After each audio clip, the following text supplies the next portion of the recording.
Hi everybody, we're going to do some limits today involving some algebra. Your goal is always just to plug in the x value and see what your answer is, but sometimes you're going to have to factor and cancel before you can plug that x value in. So here's some examples. So again, limits with algebra, your goal is always just to plug this value in for x. So if we have something like 3x plus 2 over x plus 3, and say we're plugging in the value of 2 in for x. You literally are just going to plug 2 in for all of your x's. So this would be 3 times 2, which is 6 plus 2. And then 2 plus 3, which is 5 on the bottom. So your answer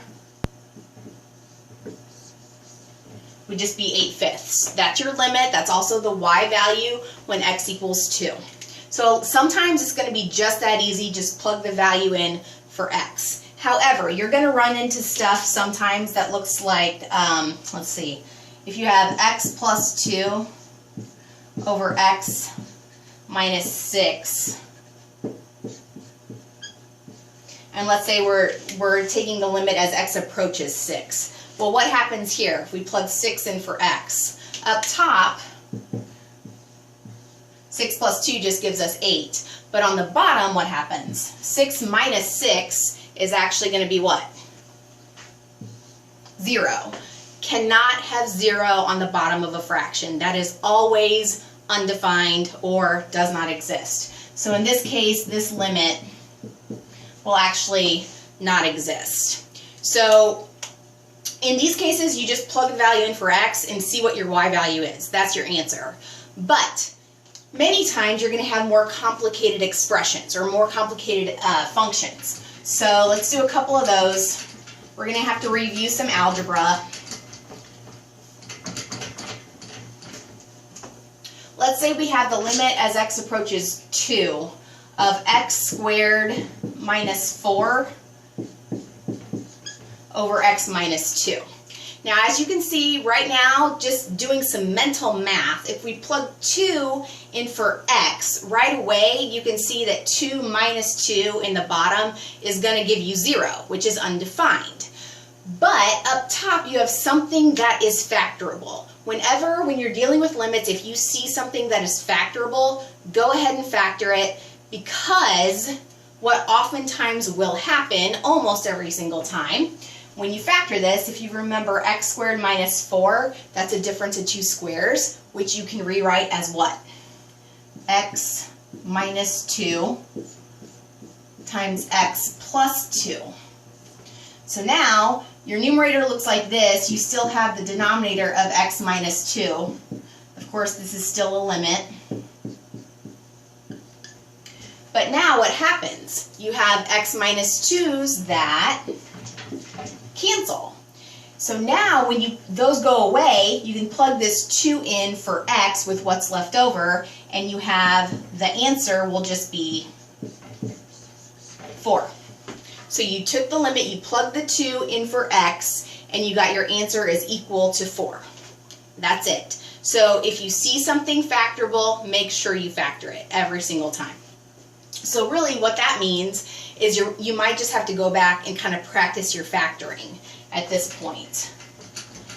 Let's do a couple more just so you can kind of get used to the factoring business again. How about if we say x squared minus x minus 6 all over x minus 3, and x is going to approach 3 this time. Again, quick glance, you can see, oh, if I plug 3 in here, I'm going to get 0 on the bottom. Don't want that. So, but you recognize, or you maybe will get to be able to recognize that the top is factorable. So, you should factor it. This numerator is going to factor into what? X minus 3, x plus 2. And then you have it over the x minus 3 again. Still the limit as x approaches 3. Side note here, this limit notation stays there. This is still a limit until you plug this number in for x. As soon as you plug this number in for x and you get an answer, it's no longer a limit. It's just the number. It's just the answer. So what I mean by that is, now you can see in this function the x minus 3's would cancel. So now I can plug the 3 in for x and get 3 plus 2. So my final answer, the limit equals 5.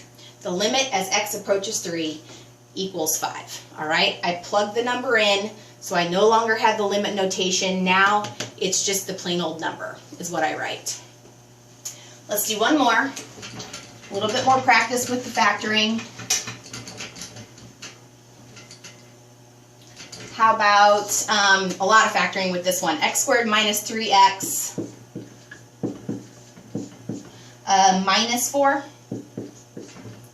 And then we're going to have x squared, let's say minus 5x plus 4. And x is approaching 4 in this case.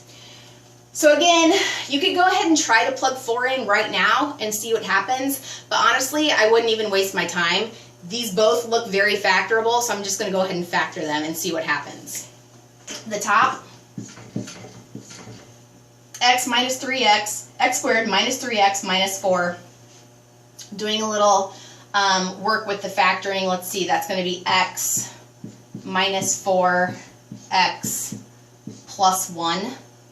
And then on the bottom, x squared minus 5x plus 4 should be x minus 4 x minus 1.